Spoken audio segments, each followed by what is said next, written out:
Hello everyone, my name is Bunchheng. I am 11 years old, I'm from grade 3, and today I'm going to tell you about animal with scale, animal with fur, and animal with feather. And the first I'm going to tell you about animal with scale. Here we have the cow. The cow has a lot of scale on its body. And the second one is fish. Fish also have a lot of scale on its body. Two of both swim in the water. Now let me move to the second one. The second one, they talk about animal with fur. Here we have sheep. Sheep like to eat grass. And sheep also have a lot of fur on their body. And the second one is lion. Lion is the king of jungle or forest. But lion like to eat meat.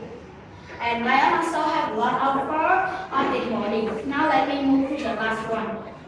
Here is the last one, the animal with feather. We have eagle. Eagle has a lot of feather on its body. And the last one is hawk. Hawk also has a lot of feather on its body to fly. That's all for my short speaking. Thank you everyone for your listening.